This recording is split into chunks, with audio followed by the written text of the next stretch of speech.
Alhamdulillahi Rabbil Alamin.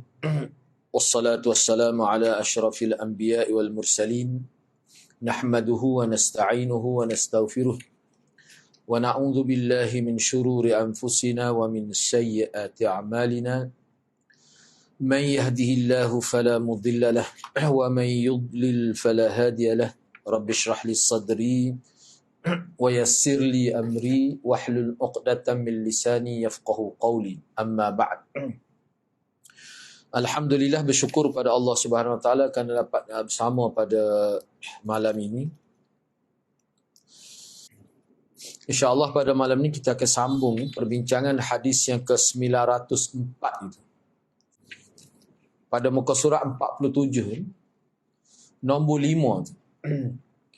Dalam hadis yang ke-904 ini, Nabi SAW mengumpamakan bekas penceduk telaga Al-Kautsar itu. Al-Kautsar ni seperti yang kita sedia maklum lah. Bawah tu saya buat itu. Ada juga sentuh. Kita sebut Al-Kautsar ini sebabnya dia punya air yang berada di luar syurga itu yang disebut sebagai haud, kolam Nabi itu. Dan air dalam syurga itu dia air yang sama. Sebab kalau dalam riwayat itu dia bersambung. Mana Kautsar dengan haud itu dia air yang sama.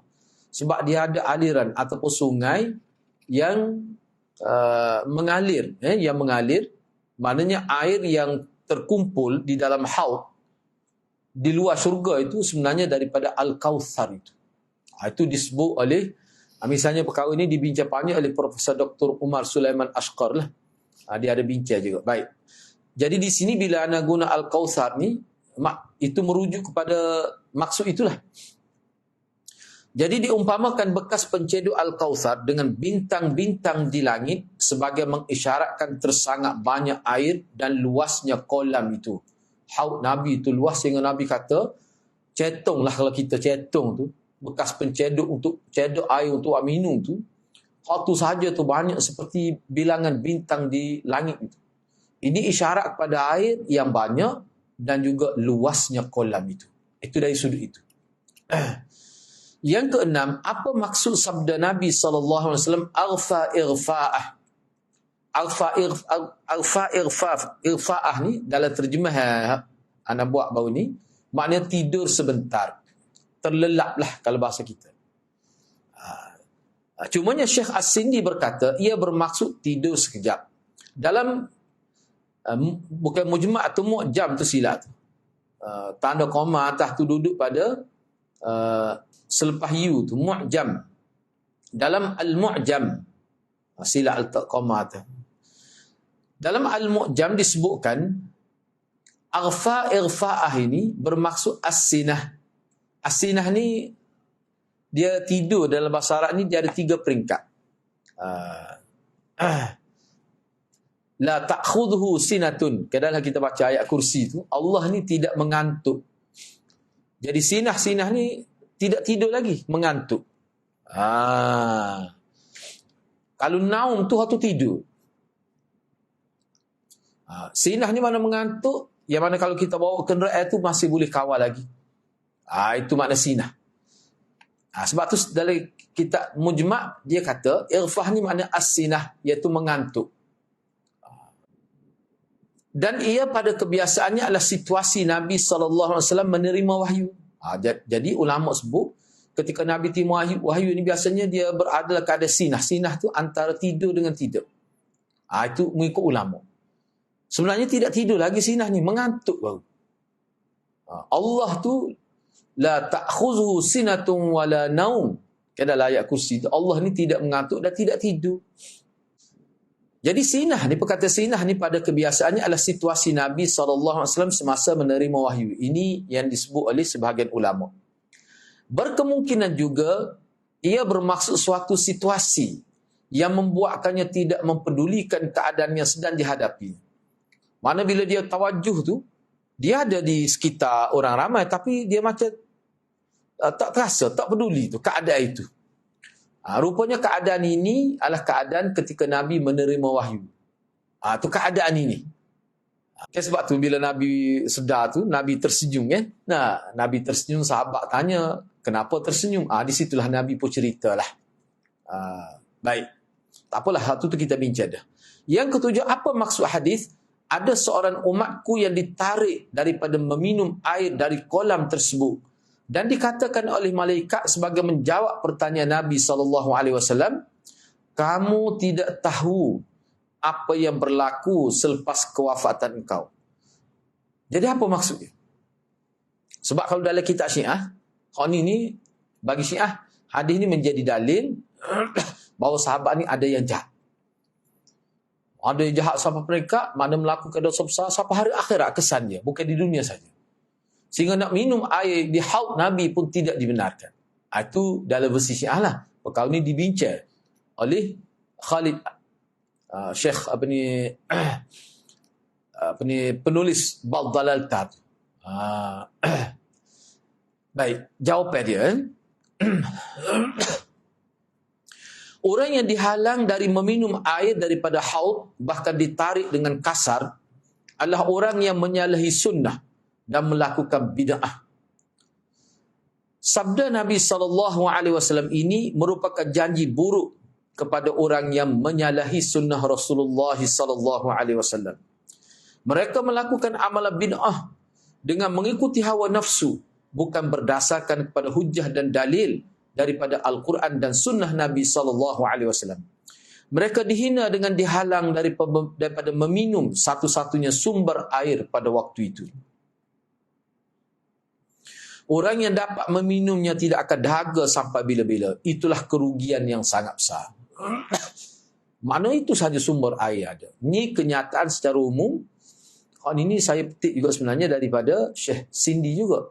Dan sebenarnya ini bukan Syekh Sindi saja. Kalau kita tengok dalam syarah hadis, secara umumnya inilah maksudnya. Tetapi, kalau mengikut Imam Nawawi, dia ada buat perincian. Bagus juga dia sebut ni. Imam An-Nawawi menjelaskan bahawa para ulama telah berbeza pandangan tentang orang yang dihalang. Orang yang dihalang daripada meminum air kolam Nabi SAW. Kata Imam Nawawi, dia ada beberapa pendapat. Siapa yang dihalang ni? Kalau dia tu orang kafir, tak pelik lah. Dia tak pergi petai lagi situ ya. Nah, atau bagaimana? Cuba tengok. Pendapat yang pertama, mereka ini adalah orang munafik dan kalangan yang murtad sepeninggalan Nabi SAW. Itu maksud dia. Murtad tu bukan zaman Nabi, selepas Nabi wafat. Sebab cerita ni lepas Nabi wafat. Boleh jadi mereka dikumpulkan pada hari kiamat dalam keadaan ada al-ghurrul muhajjalin. Ghurrul muhajjalin ni boleh faham tak? Ghurrul muhajjalin ni kesan daripada wuduk itu. Makna dia ni asalnya orang Islam asalnya. Ghurrul muhajjalin ni bila dia ambil wuduk tu dengan baiklah, dia ada kesan buat seperti putih di anggota, hujung-hujung anggota. Jadi setengah ulama kata mungkin mereka dikumpulkan pada hari kiamat dalam kerana ada tanda tu. Ghurrul muhajjalin, kesan wuduk itu. Maka tu tertinggal. Maka Nabi SAW tertinggal maka tu. Maka Nabi SAW memanggil mereka kerana tanda yang ada pada mereka. Itu sebab Nabi panggil itu, sebab ada tanda. Lalu dikatakan kepada Nabi SAW, mereka bukan orang yang dimaksudkan dalam janji kamu untuk bertemu dengan mereka di haud. Kan dalam hadis-hadis sebut, Nabi berjanji dengan sahabat dia, dengan orang-orang ikut sunnah dia, kita jumpa di kolam Nabi. Kan ada dalam hadis Nabi SAW macam Nabi buat temu janji. Mana orang-orang yang ikut sunnah dia akan jumpa dengan dia di haud dia tu. Sebab tu malaikat sebut sini. Sebenarnya mereka ni bukan termasuk dalam orang yang kamu berjanji untuk jumpa dengan mereka di haud. Mereka telah melakukan bid'ah selepas kewafatan engkau. Bahkan mereka mati dalam keadaan tidak mengamalkan ajaran Islam yang sebenar. Silap spelling tu betul. Ini yang pertama, kata Imam Nawawi rahimahullah. Yang kedua, orang yang hidup di zaman Nabi SAW dan telah murtad selepas kewafatannya. Jadi Nabi SAW telah memanggil mereka kerana Nabi kenal mereka semasa di dunia dulu. Masa Nabi kenal mereka tu, mereka tak murtad lagi. Mereka murtad ni selepas Nabi wafat. Jadi Nabi panggil dia atas dasar Nabi kenal dia. Kalau tadi atas dasar tanda, nombor satu tadi. Walaupun tidak ada tanda kesan wuduk kepada mereka. Pada ketika itu dikatakan kepada Nabi SAW, mereka telah murtad selepas kewafatan engkau. Yang ketiga, pelaku maksiat dan dosa besar dan juga ahli bid'ah yang mati sebagai ahli tauhid. Dia melakukan bid'ah, maksiat, dosa besar, tapi akidah dia tak rasa. Masih Islam lagi. Ini golongan yang ketiga. Tidak boleh diputuskan bahawa mereka antara orang yang diseret ke dalam neraka. Ulama tak berani nak kata secara qat'i. Mereka ni diseret ke dalam neraka. Bahkan harus mereka diseret untuk dihuman ke neraka dan kemudiannya diampunkan oleh Allah SWT. Allah sendiri yang memberi syafaat kepada mereka. Lalu dimasukkan mereka ke dalam syurga tanpa dikenakan azab terlebih dahulu. Ni kenyataan ni memang ada sokongan daripada hadis. Ada. Mana ni setengah ulama kata syafaat ni syafaat kubra daripada Nabi SAW. Baik, Imam Hafiz Abu Amr bin Abdul Bar, lebih terkenal sebagai Ibnu Abdul Bar, dia kata setiap orang yang melakukan amalan bid'ah dalam agama, maka mereka akan dihalau daripada haud. Ni pegang lagi. Ibnu Abdul Bar kata, setiap orang yang melakukan amalan bid'ah dalam agama, maka mereka akan dihalau daripada haud. Mereka adalah seumpama khawarij, rawafid. Rawafid ni puak-puak rafidah. Kena ingatlah rafidah ni mana kumpulan syiah. Mana-mana syiah yang mengkafirkan sahabat itu dikatakan rawafid ataupun rafidah. Dan semua kalangan yang mengikut hawa nafsu. Ibnu Abdul Bar menyebutkan lagi. Begitu juga nasibnya orang yang melakukan kezaliman melampau, melawan kebenaran dan orang yang dilaknat kerana melakukan dosa-dosa besar. Mereka inilah yang dimaksudkan dengan hadis ini. Ini dalam syarah Muslim, Imam Nawawi sebut 3 ni. Yang ke-8. Disyariatkan membaca basmalah semasa membaca Al-Fatihah kerana dalam hadis 904 ini, Nabi SAW menamakan basmalah sebagai surah. Surah. Sebut sebagai surah. Satu surah dalam hadis ini. Inilah yang dimaksudkan oleh musannif, yakni Imam An-Nasai dalam tajuk bab. Sebab sebut surah. Lepas tu sebut bacaan tu lah. Bila sebut surah, cuba kalau kita tengok semula lagi, dia sebut surah. Anifan surah. Nazalat alayya anifan suratun. Sekejap tadi, anifan tu sekejap tadi. Cuba tengok muka surat 45 tu. Hot teks Arab dia tu, baris yang ketiga. Nazalat alayya anifan suratun. Tadi. Anifan tu mana tadi. Tadi turun kepada aku satu surah. Dia pun baca Bismillahirrahmanirrahim. Kemudian inna a'tainakal kautsar. Hak tu inna a'taina tu suku tu. Lain tu. Bismillahirrahmanirrahim. Tu. Jadi maknanya bismillah di sini yang dimaksudkan di sini adalah Fatihah.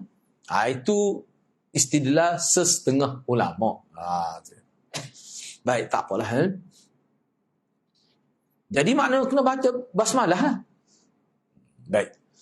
Yang ke-9, melalui hadis ini Nabi SAW menjelaskan bahawa maksud Al-Kautsar adalah sebuah sungai dalam syurga dan ia mengalir keluar syurga dan membentuk takungan yang dinamakan Al-Haud. Ini bermaksud air Al-Haud adalah berasal dari sungai syurga Al-Kautsar yang disebutkan sebagai Kautsar itu. Itu asal dia. Situ mari. Yang ke-10, harus tidur dalam masjid. Hadis ini berlaku dalam masjid. Jadi kisah Nabi ni, kita duduk bincang ni, dia berlaku dalam masjid. Maknanya boleh tidur dalam masjid. Itu nak istidlalnya. Yang ke-11, menyabitkan kewujudan haud. Keluasannya, banyak bekasnya dan kewajipan beriman tentangnya. Kena percayalah sebab ni sahih. Bukan sahih hadis banyak. Cuma anda tak mari hadis dia. Bahkan Syekh Ethiopi, pensyarah lah, syarah dia mari sampai 5. Kata banyak lagi, dia mari 5. Cuma anda tak bawa sini sebab kita biasa dengar dah. Tentang haud. Yang ke-12, besarnya perhatian Allah Subhanahu Wa Taala terhadap Nabi SAW. Sebagaimana firman-Nya, wa kana fadlullahi 'alaika 'azima. Dan sebenarnya kurniaannya ke atas engkau sangat besar. Yang ke-13, ancaman kepada orang yang merubah sunnah Nabi SAW. Merubah ni, kena tanda lah anak pun tidak buat huraya. Merubah ni, ulama buat huraya.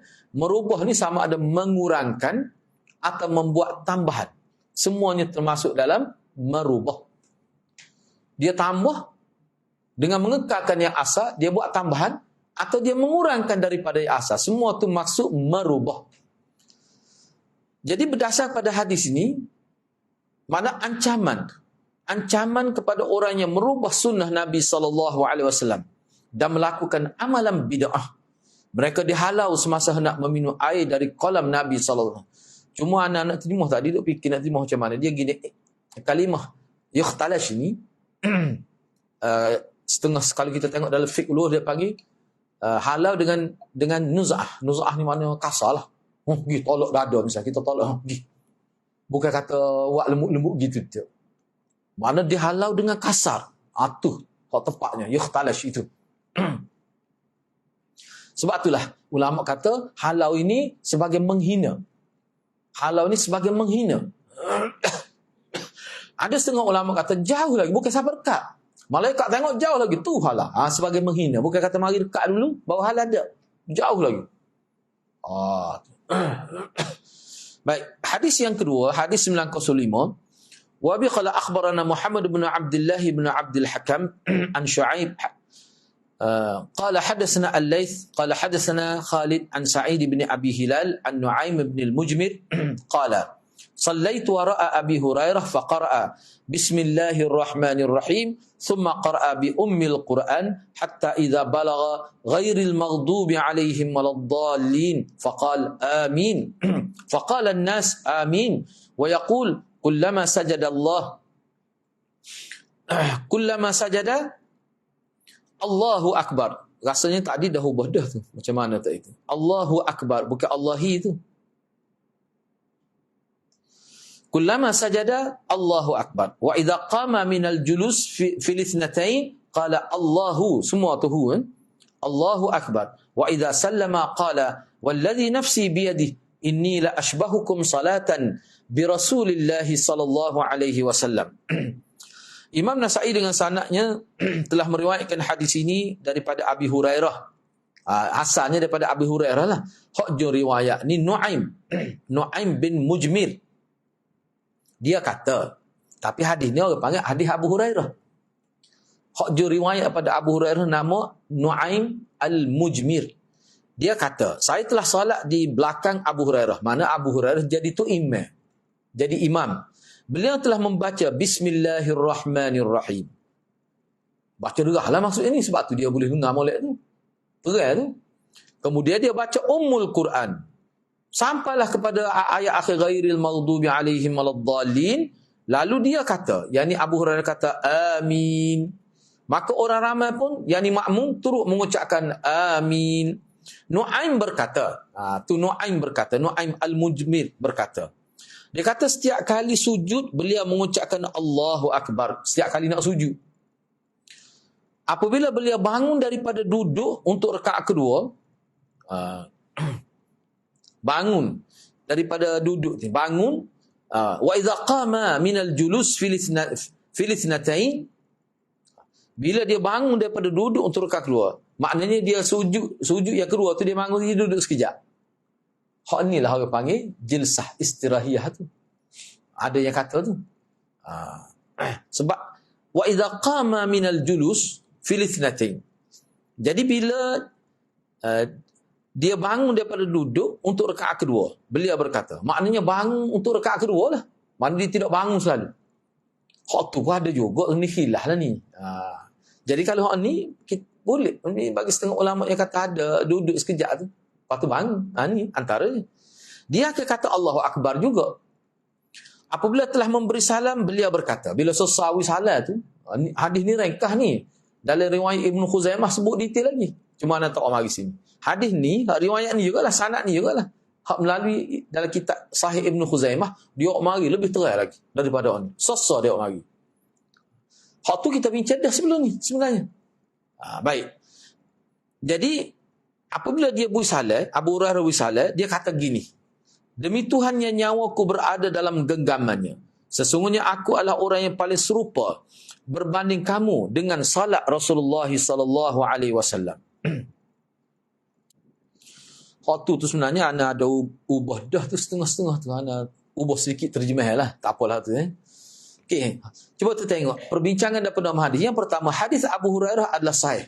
Ibnu Khuzaimah dan Ibnu Hibban telah mensahihkan hadis ini. Al-Hakim dalam Mustadrak telah berkata hadis ini sahih dan menepati syarat syaikhain. Tapi kena ingatlah, ana tidak bawa semua di sini. Hadis ni ada juga dipertikaikan oleh ulama lah. Ada khilaf. Bukan mana tidak siapa sahih, setengah kata Hasan. Tetapi Ibnu Khuzaimah, Ibnu Hibban kata sahih. Yalah, setengah ulama kata Ibnu Khuzaimah dia bermudah-mudah, dia agak longgar sikit. Tu. Tak apalah. Hakim pun begitu juga. Agak longgar sikit, mudah-mudah. Dia kata sahih. Bahkan menepati syarat Bukhari Muslim, dia kata. Tak apalah. Kukuk mana pun ni, ramai ulama kata sahih. As-Sindi berkata hadis menjadi dalil basmalah dibaca di permulaan suratul Fatihah. Ini mengikut Syekh Sindi, ni antara dalil bagi ulama yang menganggap bahawa basmalah itu juz'um min ayatil Fatihah. Satu juzuk daripada ayat Fatihah. Yang ketiga, zahir hadis menunjukkan basmalah dibaca dengan kuat. Dan inilah yang hendak disampaikan oleh musannif. Musannif ini penulis lah. yakni Imam Nasai. Pada bab berikutnya, selepas ni. Itulah bawah tu, bab yang ke-22 tu. Iaitu bab tarkul jahri bi bismillahirrahmanirrahim. Yang bermaksud tidak dinyaringkan bacaan basmalah. Diperjelaskan pula bacaan basmalah dengan perlahan. Sebab tu kan kita bincang dah sebelum ni, Imam Nasai ni dalam bab baca bismillah ni dia bawa semua pandangan ulama. Dia tidak tarjih. Setengah ulama kata gitulah. Maknanya ayatnya boleh berlaku ni. Luah masalah ni. Sebab tu dia buat tajuk kita duk bincang ni, zahirnya maknanya qiraah ni makna baca kuat lah. Cuba tengok muka surat 44 tu. Bab yang ke-21 tu kan. Qiraatu bismillah maknanya Imam Nasai nak ayatnya hadis-hadis yang dikemukakan bawah ni nak ayatnya baca bismillah tu derah. Kemudian bab yang ke-22 hak ni tarkul jahri bi bismillahirrahmanirrahim. Mana meninggalkan jahar. Mana tidak baca dengan nyaring, dengan terang. Bismillahirrahmanirrahim. Tu. Jadi ni Imam Nasai yang kita boleh belajar lah daripada tajuk dia. Kadang-kadang dia nak ayat benda-benda khilaf, hadis sahih belaka. Jadi kalau kita nak buat hal ni pun boleh, tapi biar tahulah. Sebab tu dia mari tajuk pelbagai dan hadis juga ada yang menyokong setiap tajuk yang dia kemukakan. Baik, yang keempat, maksud sabdaan ini, sesungguhnya aku adalah orang yang paling serupa dengan salat Rasulullah sallallahu alaihi wasallam berbanding kamu. Adalah tu. Hadis ini marfu'. Hadis ini marfu' daripada Nabi sallallahu alaihi wasallam. Ada tertinggal, tak apalah. Jadi kata-kata ni pemahaman ulama hadis. Abu Hurairah lepas maya, dia kata sesungguhnya aku adalah orang yang paling serupa salat Rasulullah berbanding kamu. Sabdaan ini bermaksud hadis ini marfu' daripada Nabi. Itu maksud dia. Nak ayat tu. Mana Abu Hurairah nak tegah tu. Bahawa ni aku tengok sendiri, aku semaya belakang dia. Kan Abu Hurairah kan dia tinggal di masjid, dia ni ahli suffah. Tak tinggal semaya Jumaat Abu Hurairah. Dia raya, aku dengar sendiri, aku tengok sendiri. Baik, kita pergi pada bab yang seterusnya. Memperlahankan bacaan basmalah, yakni tarkul jahri bi bismillahirrahman. Baca bismillah tapi tak kuat. Baca juga tapi tak kuat.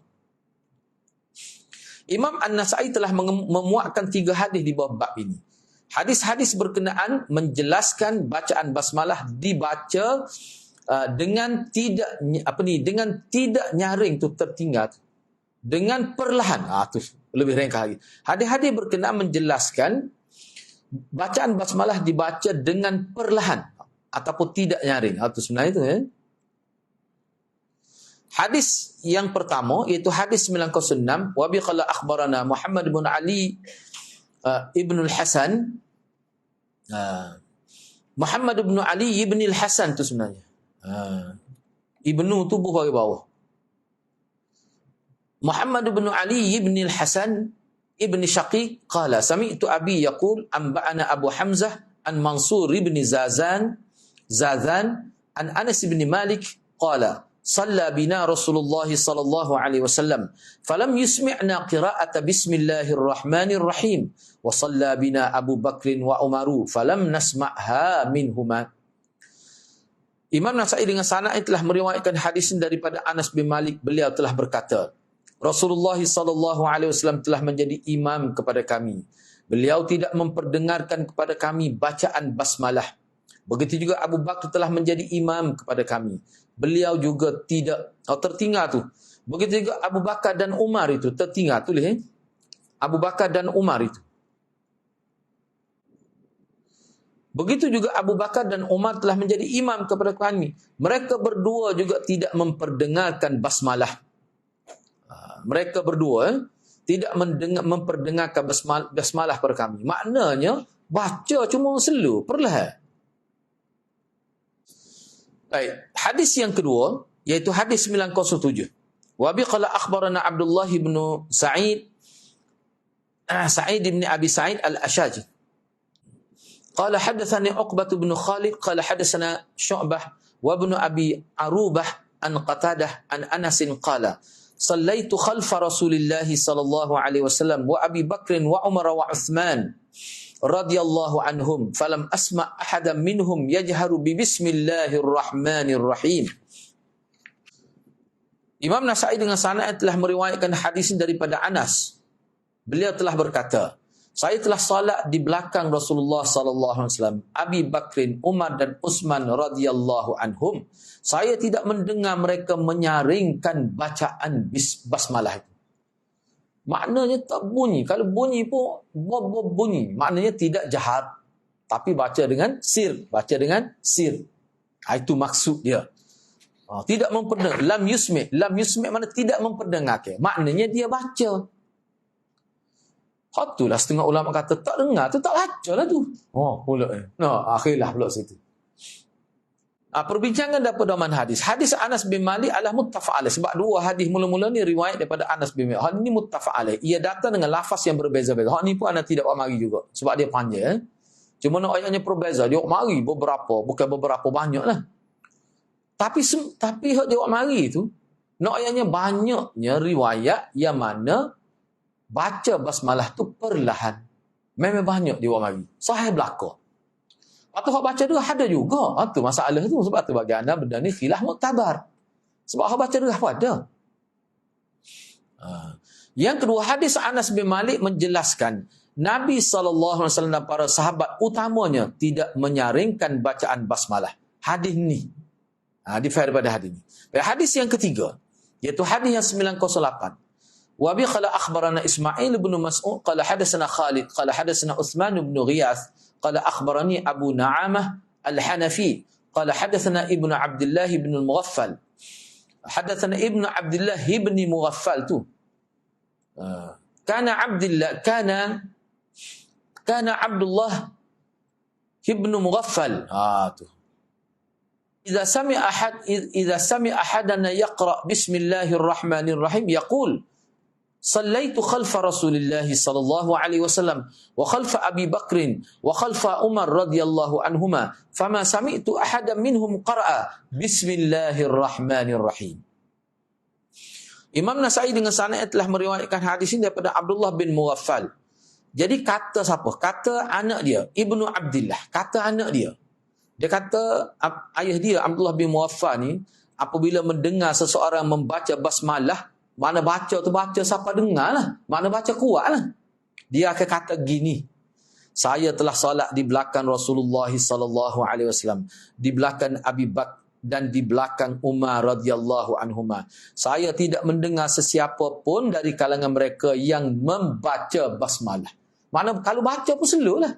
Siapa dia kata saya tak dengar? Ma sami'tu fama sami'tu, maka tidak saya dengar ahadam minhum, siapa-siapa pun daripada tiga orang ni, Nabi, Abu Bakar, Sayyidina Umar, baca bismillah. Baik. Yang terakhir, perbincangan dan pedoman hadis. Yang pertama, hadis Abdullah bin Mughaffal adalah hasan. Imam At-Tirmizi mengatakan hadis Abdullah adalah hasan. Baik. Imam An-Nawawi telah berkata dalam Al-Khulasah. Dia buat ulasan dalam kitab Al-Khulasah. Dia kata para huffaz, yakni para ahli hadis, yang hafal hadis sampai 70,000 lebih ni telah mendhaifkan hadis ini. Imam Nawawi kata hadis ini dhaif, bukan hasan. Mereka juga telah menolak tahsin. Tahsin ni mana menganggap hasan. Itu mana tahsin di sini. Mereka juga telah menolak tahsin, yakni sikap mengatakan hasan hadis ni yang dilakukan oleh Imam Tirmizi. Sebab apa? Sebab dia kata madar hadis ini adalah Ibnu Abdullah bin Al-Muwaffal. Bin Al-Muwaffal itu. Bin Muwaffal, tak ada al. Ibnu Abdullah bin Muwaffal. Jadi anak Abdullah bin Muwaffal ni, beliau adalah seorang yang majhul. Ulama tak ada biodata dia. Tak ada biodata dia. Tak boleh nak kena pasti dia ni siapa. Maka ulama tak terima, jadi dhaif hadis ni. Kena ingatlah ya. Cuma anda tidak bawa sini dengan lengkap. Anda tengok dalam beberapa syarah lain lah. Ada ulama kata tidak, tak betul tu. Sebabnya Ibnu Abdullah bin Mughaffal ni, anak dia ni, dia ada riwayat lain. Ulama kenal dia ni. Sebab itulah hadis ni naik jadi hasan, daripada dhaif naik jadi hasan tu. Tapi ulama tak kata sahih, hasan. Nak kata dhaif tu tak apa, sebab dia ada riwayat. Bukan hadis ni saja, ada hadis lain. 3 hadis lagi. Setengah ulama kata. Cuma anda tak bawa sini. Jadi maknanya daripada dhaif tu jadi hasan. Dia panggil hadis yang injabara, dia panggil. Kalau itu dia panggil injabara. Hadis yang boleh di-upgrade menjadi hasan. Asalnya dhaif. Tu. Yang ketiga, oleh kerana telah berlaku khilaf di kalangan ulama hadis tentang status hadis ini, maka ia menjadi hadis yang diperselisihkan oleh ulama tentang status sahihnya. Ini semua berlaku kerana kekhilafan tentang anaknya, iaitu Ibnu Abdullah bin Mughaffal itu. Ada juga yang kata sahih sebenarnya, tapi kebanyakan kata hasan. Tapi ada juga kata dhaif. Tapi kukuk mana pokok betulnya lebih tepatnya hasan lah. Sebab apa? Sebab ada dalil daripada riwayat lain bahawa dia ni dikenali oleh ulama. Sebab dia riwayat hadis ada lagi selain pada ni. 3 lagi hadis. Begitulah. Kita berhenti setakat tu dulu, insya-Allah. Untuk rasa minggu depan ada sekali lagi dah. Sekali lagi insya-Allah kita sambunglah. Mudah-mudahan Allah berkati kita semua. Aku lu qauli hadza wa astaghfirullahal azim li wa lakum. Wassalamualaikum warahmatullahi wabarakatuh.